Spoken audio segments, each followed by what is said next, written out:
Good afternoon, everyone. Good afternoon. Welcome to Live at Lunch, our free noon-hour lecture series, which is held on the third Wednesday of each month. My name is Kim Goff. I am a learning program developer here at the Royal BC Museum, and I'm honored to work and to live on the Lekwungen territory, today the home of the Songhees and the Esquimalt First Nations. We acknowledge this land out of respect for the Indigenous nations who have cared for it since before the arrival of settler people until this day. I also want to acknowledge that it is Museums Week. It is also May is also Asian Heritage Month, which is a time to recognize and highlight the many contributions that Asian communities have made to this province and the country's political and economic and cultural heritage, while not forgetting the struggles and discriminations that these communities have also faced. Today, we welcome Dr. Tzu-I Chung, Curator of History here at the Royal BC Museum, and Yuxwelupton Qwalqaxala, Director of Culture Transformation. Tzu-I is a cultural and social historian who specializes in transnational migration history between North America and the Asian Pacific. She joined the Royal BC Museum in 2011, where she has led cross-sectoral, award-winning community heritage and legacy projects. She's also a member of the Canadian Cultural Property Export Review Board. Yuxwelupton, or Bradley Dick, is of Lekwungen Qwalqaxala and Didadat ancestry. In addition to being a contemporary artist, carver, and drum maker, he is a cultural facilitator and has worked for the provincial government for many years, and he's been here at the Royal BC Museum since 2023. Please welcome them both.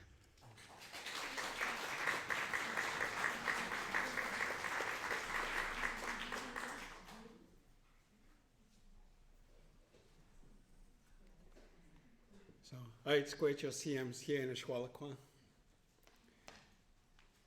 Aiz Gwecho CMs here in Stalacha. Aiz CM Tias Gwecho Nequilia.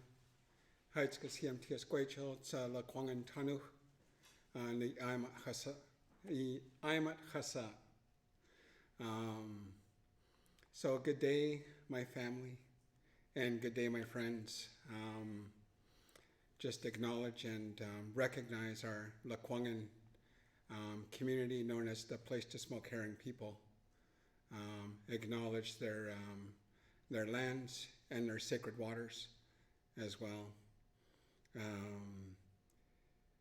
Our nation, our communities today are also known as, and I say also very intentionally, is that Songhees and Esquimalt are acquired responsibilities through contact. We as Lekwungen affirm that ancestry and that word Lekwungen as an affirmation that existed well before contact. So I walk as an individual that chooses to refer to myself as Lekwungen, but my Indian status card says something different, that I am Songhees. And that's an acquired understanding. We're on what we know as Shuanghuang in our language, and it referred to people that talk through their nose. They had a beautiful accent that was somewhat nasal, and I can still hear that accent in some of my relatives, and I love it. Because unfortunately, due to contact, we have no fluent speakers left within our communities. So every little bit we're able to hold on to is a celebration of who we are and our identity. Thank Kim for the introduction. Thank the museum for opening up this space as a learning series. I'm actually on a day off today, but because CE told me to be here, I'm here. And what an honor it is to walk with my dear friend in the work that she's committed to. So in our ancestral ways, acknowledge our ancestors that are here with us, our supernatural ones that fill this space as well, and extend not only in welcome to you, but an encouragement to consider what is your relationship to the homelands or the place that you call home? And how do you honor those indigenous communities that occupied those spaces since time immemorial? And so with that, I raise my hands and I pass it over to my colleague Tzu-I to share info. Advocacy.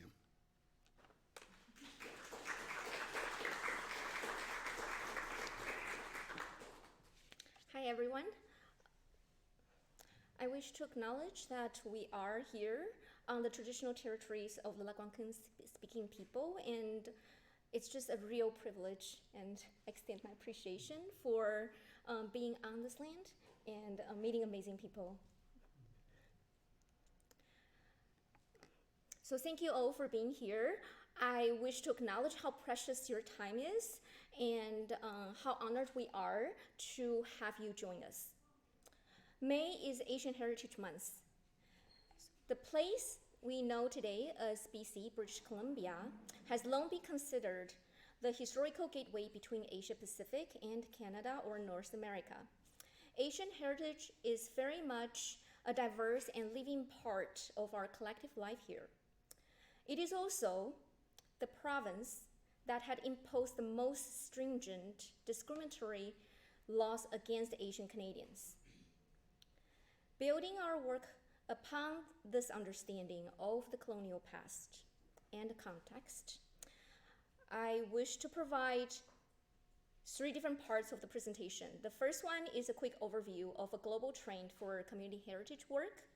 The second one is within the context, then three case studies of co-created long-term projects with external partners to share some nuanced considerations for future museum practices.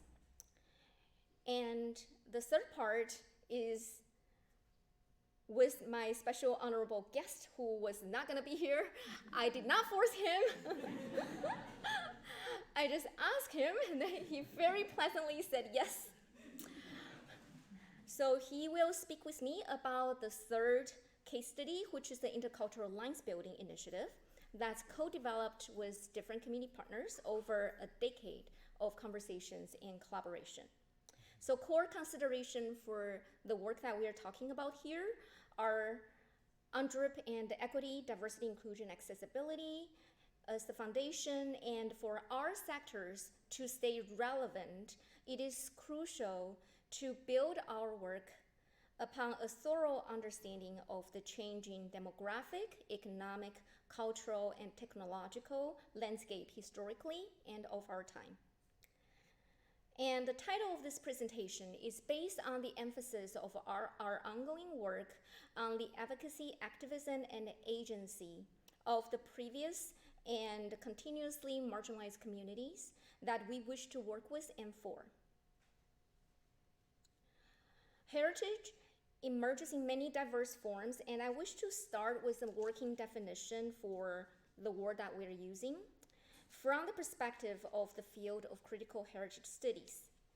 Heritage, in the work that I'm going to share, is defined as, quote, a process that marks places, spaces, people, events, practices, histories, knowledge, objects, or ideas as important inheritances from the past, end quote. So that would be all levels, all formats, and all sorts of different knowledge. A key challenge that we have been grappling with as a sector globally are the trends of absence and misinterpretation of marginalized communities in mainstream institutions that do not have the structure to support and stem from historical, political, social, cultural, museological frameworks. In response during the recent decades, many have called and worked for, quote, the active participation of the peoples and communities who to date have been marginalized in the creation and management of heritage, end quote. So this call is part of a global cultural paradigm shift in museum knowledge production and sharing in the 21st century. And this shift challenges power and authority and calls for transitions from exclusion to more holistic models of inclusion. I'm sorry, I'm being very serious here. This is pretty serious business for me. The question we in the sector need to engage with is not only about heritage work itself, but very importantly, who gets to define what heritage is, in what context, whose and what types of heritage gets preserved. In other words, how in our society, heritage has been framed, produced, understood, and distributed, and consumed. I believe a vision of a paradigm shift should be the foundation of museum futures, which needs to be coordinated with, of course, in any given institution, all different departments, and its many diverse external partners. Our collective work needs to amplify community self-expressions through empowering communities to exercise agency and build capacity. So no one label can define anyone. That's basically the assumption for all this presentation. You can be a female, but you can be a lot of other things. And and anybody. So heritage work requires a nuanced understanding of and working definitions of any given community that we work with, and a recognition of the very important differences, be they generational, political, historical, geographic, cultural, anything that exists within any labeled category. So the ultimate goal for museum practice, from my humble perspective, should be the creation of an equitable future.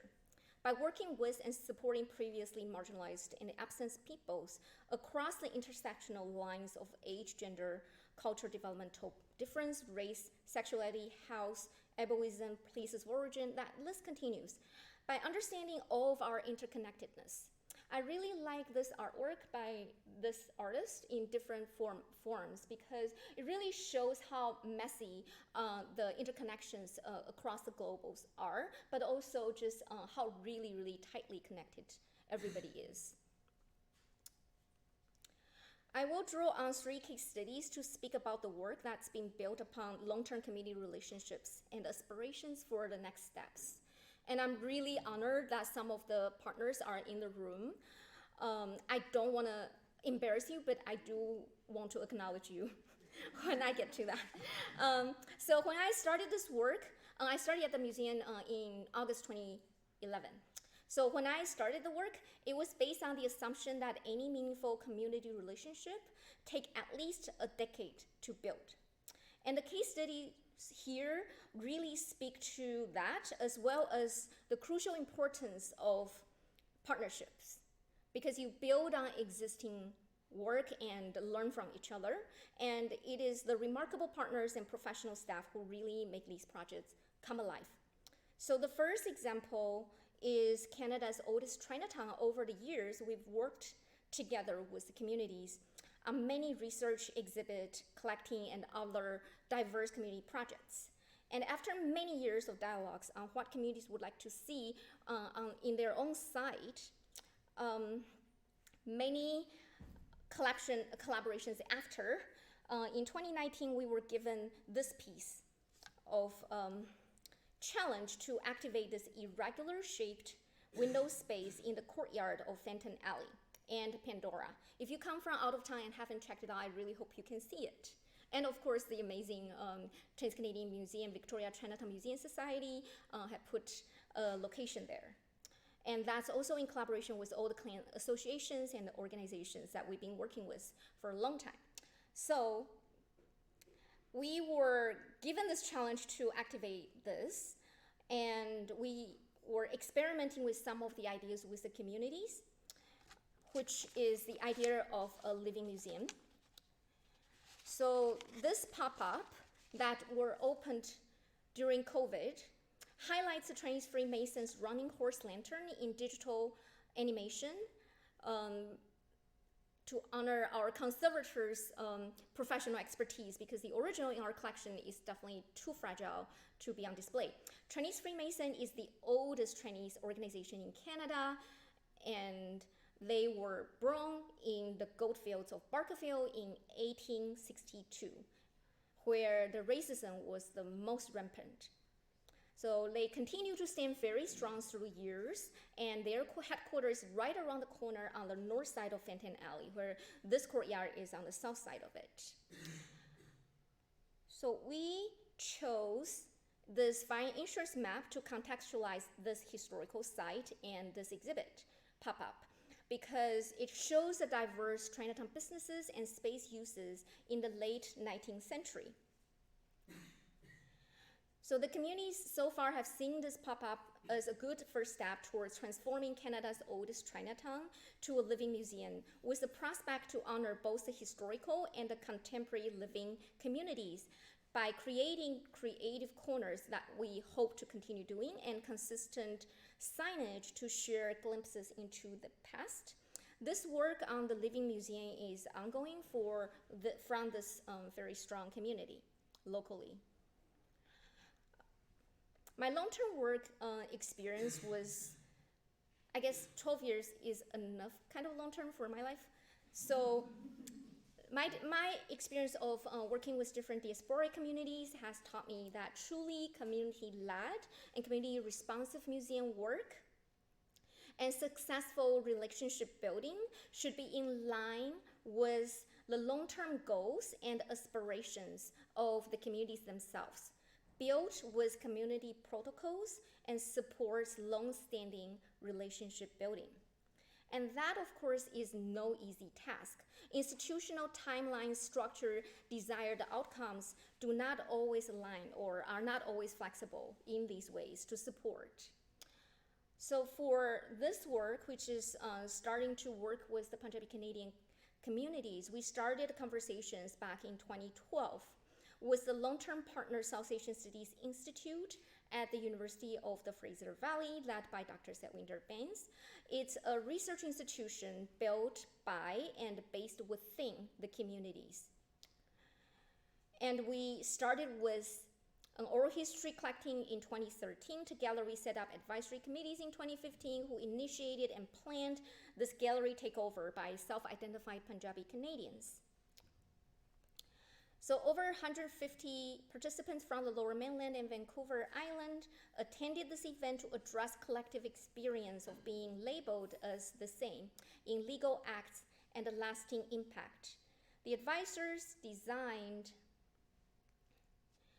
and led collective efforts to challenge such labeling and to express complex lived experiences, inserting their agencies and stories with their own voices and choices.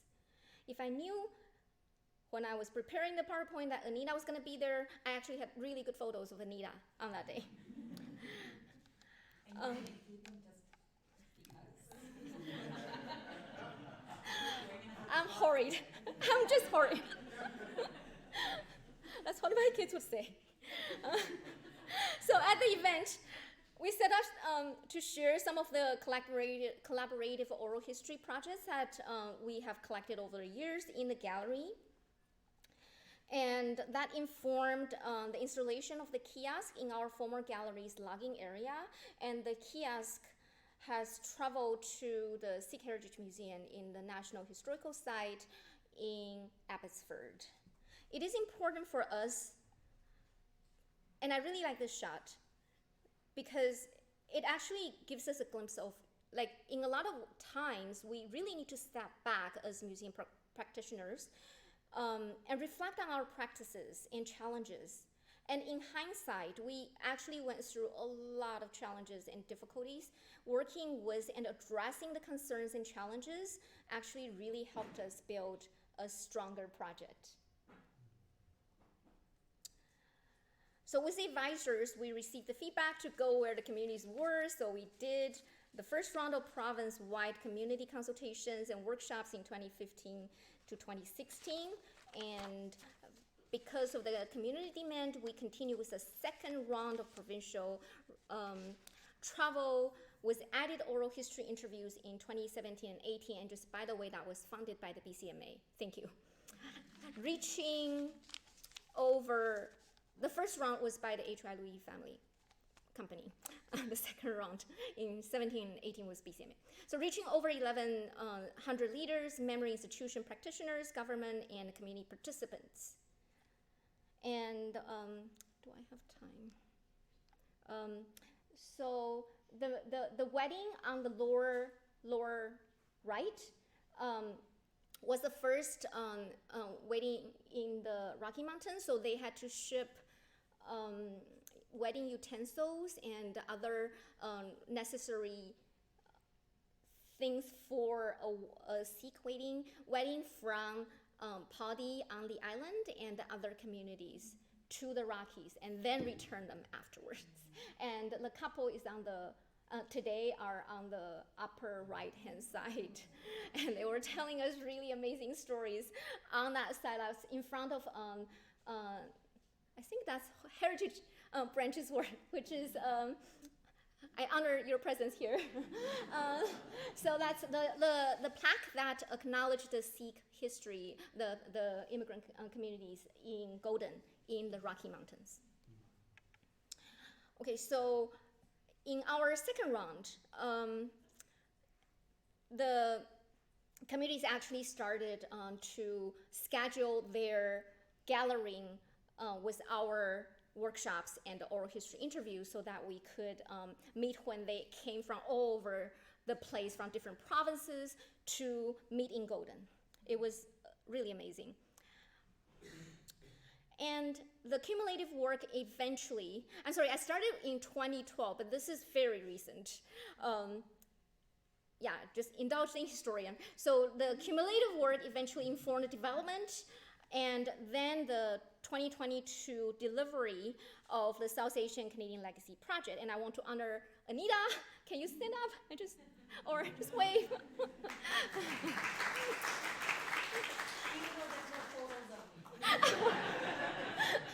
I'm horrid, sorry.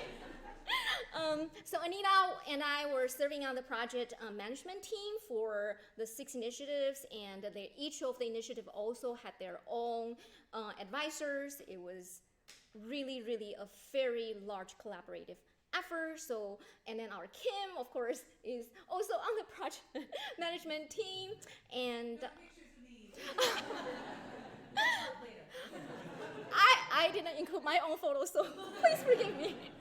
So anyways, we delivered these community-led, community-centered multi-project initiative with a growing digital archive based at the South Asian Studies Institute at the University of the Fraser Valley. So there's the K-12 curriculum development with the Ministry of Education, Open School BC, public and academic publications, historical sites designations that continue to go, and with we need help from Heritage Branch continuously. And yeah, I want to honor, there are quite some members from that amazing branch here. Give us hope. And of course, other program development by amazing RBCM staff and elsewhere. Let's see. So these are the 6 initiatives you can find online. Okay, all the projects have been built upon respect, relationships, and reciprocity, not just taking from the communities by getting their opinions and feedback, but really built in resources to be sent back to share with the communities and doing things for them. So the exhibit Hack and History, we're really proud of it. It's an expression of important community themes from all the regions. So it was condensed into a very portable exhibit. And it has been traveling back to the regional communities. And I'm really thankful to the designer that worked with me, Ken Johnson. So together we actually came up with this. This is the design for community add-on panel. So you have the core exhibit on the left that applies to all regions, and then when it travels back to each of the regions, there's funding available for communities to develop additional panels based on their preferences, stories, and ideas. And the structure is to continue to grow with the community add-on panels. So for example, this is the Tzu-I add-on, and again, I think Anita was part of that. And what we really are proud of are the continuous development now is that in addition to South Asian Canadian communities, most recently, the next iteration in Burnaby will feature the intercultural community stories of South Asian Canadian and Japanese Canadian heritage opening in October at the Nikkei National Museum and Cultural Center. We're very thankful to Sherry Kajiwara. Okay, so with ongoing conversations with different community partners and Lucy Bell's call-out of the Royal BC Museum's practices and all the social and political movements of our time, the cross-cultural partners collectively recognize the importance of aligning our work, supporting each other, and also continuing to have conversations across different barriers, be they cultural, institutional, or ideological. So in 2013, building on our ongoing conversation, this proposed collaborative pilot project, Beyond Institutional Walls,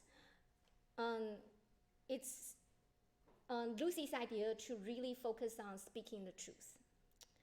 And advocacy and activism and agency theme came from, like I said, from those different communities who have been sharing community histories together. And so, again, Anita was there, Kim was there, quite some other amazing folks here were there. And the intercultural alliance building of this work is really about recognizing the importance of breaking silos, building new frameworks for community perspective expressions, and different practices of working with complex history of, by, with, and for the communities. And we all grapple with the challenges of working with these type of histories. So arts and culture for us are quite essential for healing, coming together, and shaping creative vision forward. For the 2013 one, we were very fortunate because Yuxwelupton, who was really, really new to the Royal BC Museum in 2023, he joined us and advised us through the planning and helped us build a safe space for the workshop dialogues and foreground us in a good way. So I'm going to invite him to come up here.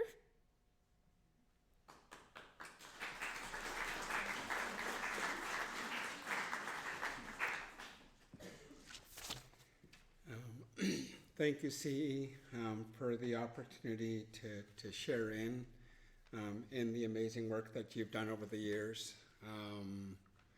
I think one of the things that resonated for me in partnership with CE was the grounding of intentions, and in a way that it related to some of the cultural principles that we have in our Lekwungen ways of being. And that is, it's steeped in the commitment and continuity to the relationships we build within community. And so it wasn't hard to translate that in the work that we did in collaboration. And I remember our early conversation around advocacy and the importance of that and the perspective of what that brings in terms of offerings or seed planting and how we move forward. But I remember a conversation around my struggles with the word activism. And the very reason that it is a struggle is that as an Indigenous person, as a visible minority within my own communities, what I'm doing is simply an act of reaffirming and affirming my identity and my cultural understandings and relationships to the lands and waters I call home. That's not activism. That's an affirmation of who I am, my identity both professionally and personally.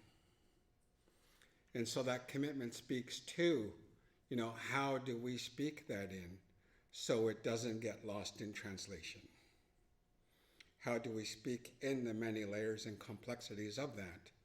And one is to ground it in intentions and how we create the space for folks to come in. But before we invite folks to come into those spaces, we have to ask, are we creating safety in the way that we're hosting folks and community? And so the early conversations that we had for the first session back in 2023 was around, what does the safety look like for this event?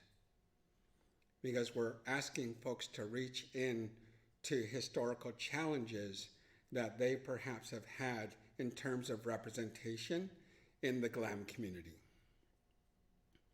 So that could lead to vulnerability, that could lead to courage, and that could be, again, that place of affirmation of who we are as diverse people within the province of BC.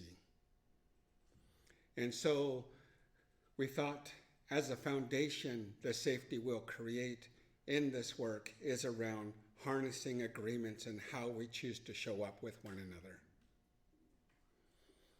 And some examples of that is to acknowledge that silence does exist within the spaces. We welcome it into the space. In contemporary time, silence can be seen as awkward. But in our shared space, it's actually how we hold ourselves and our nonverbal communication as well. The other is to ask for what you need and offer what you can. And so that simple act of, here are the gifts that I have to offer into this space. And I want to acknowledge and validate the gifts that you provide into this space. And then we thought the next layer was, during these sessions, we want folks to know that we're looking after them on this walk.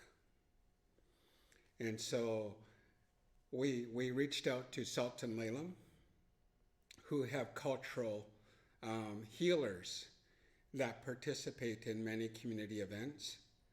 And we asked them to be present for the full session and full day. Not only to be just simply in that space with us, but to offer cultural guidance and cleansing work to those that felt comfortable.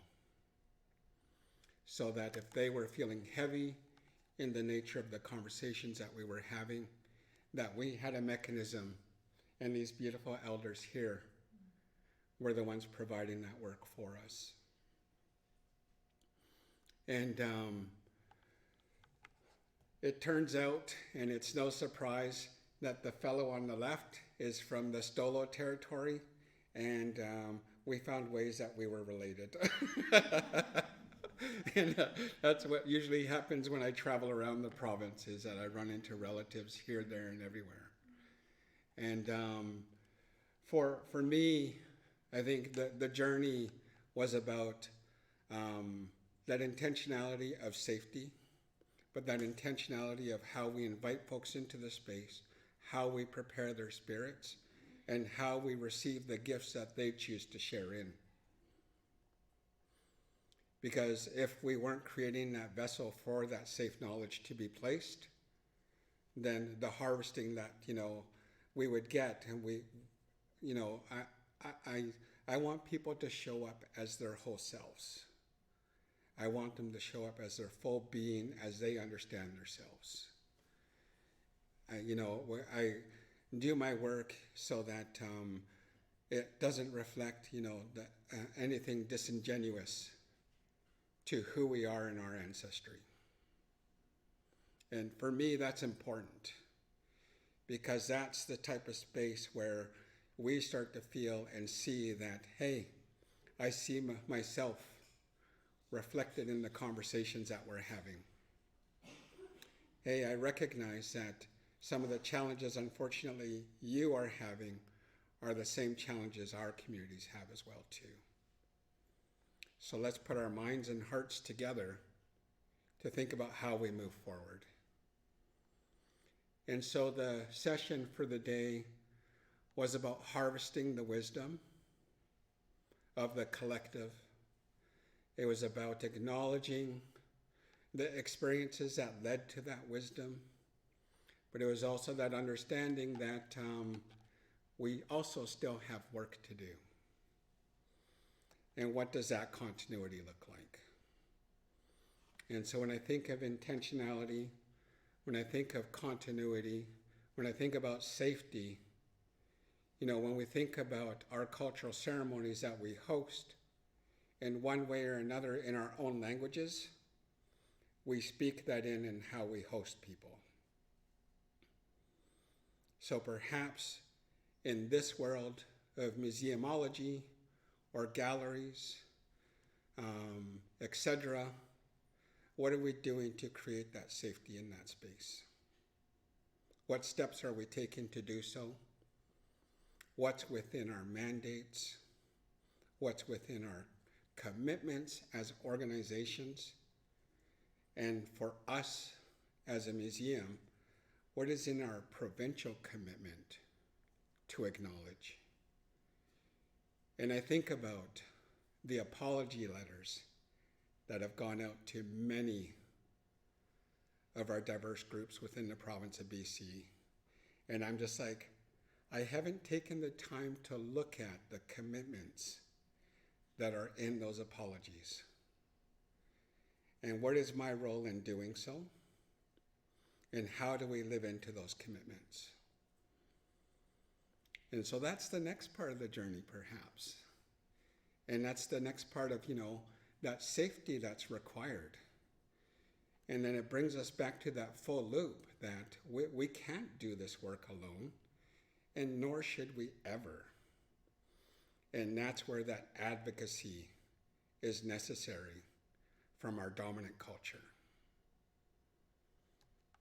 And so when I think of advocacy and activism, it's a step towards acknowledging, celebrating, and recognizing who we are as diverse groups within the province of BC. And just acknowledge, again, CE for the intentionality around the relationships, but hopefully a legacy of what steps are to come yet as well. And so I'll pass it back over to CE.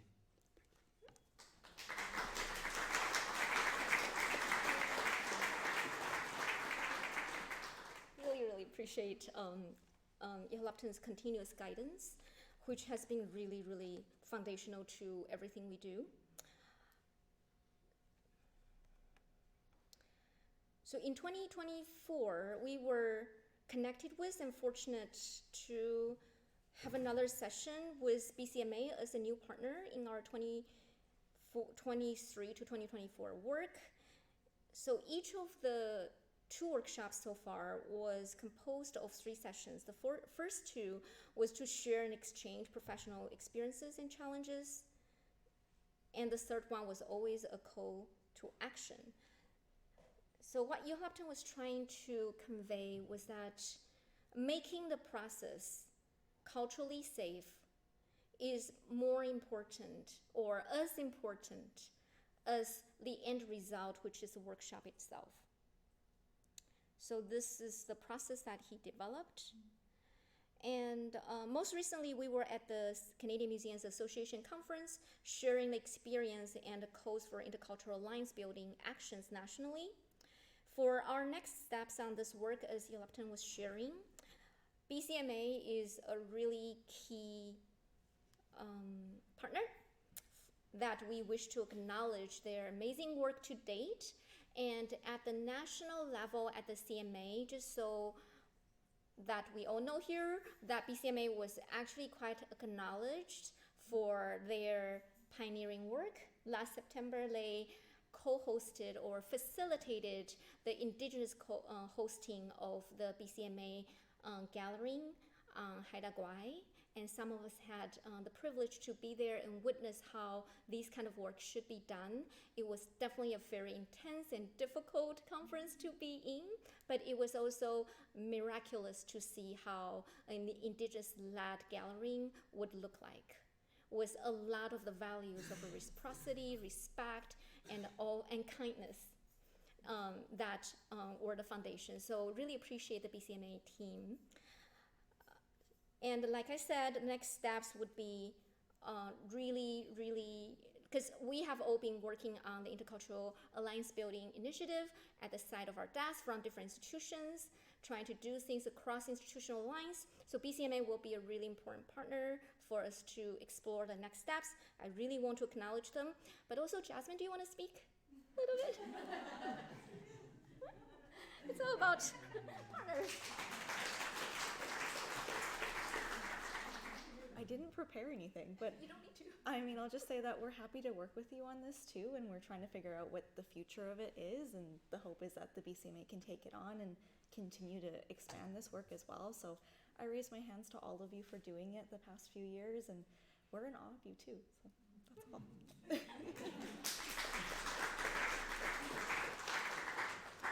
Yeah, thank you to Jasmine and all the lovely people from BCMA. It was really, really nice to have the support with very, very, very kind people and professional. So I am going to end with special thanks to Lucy Bell, Nika Collinson, Dr. Setwinder Ben, Sherry Kachuara, and Dr. June Francis, and all the institutional partners that they are affiliated with, and the Vancouver Art Gallery, and the BCMA, and of course the founders, H.Y. Louis Family Company, the BCMA, and all these other different amazing people. Okay, so I'm done.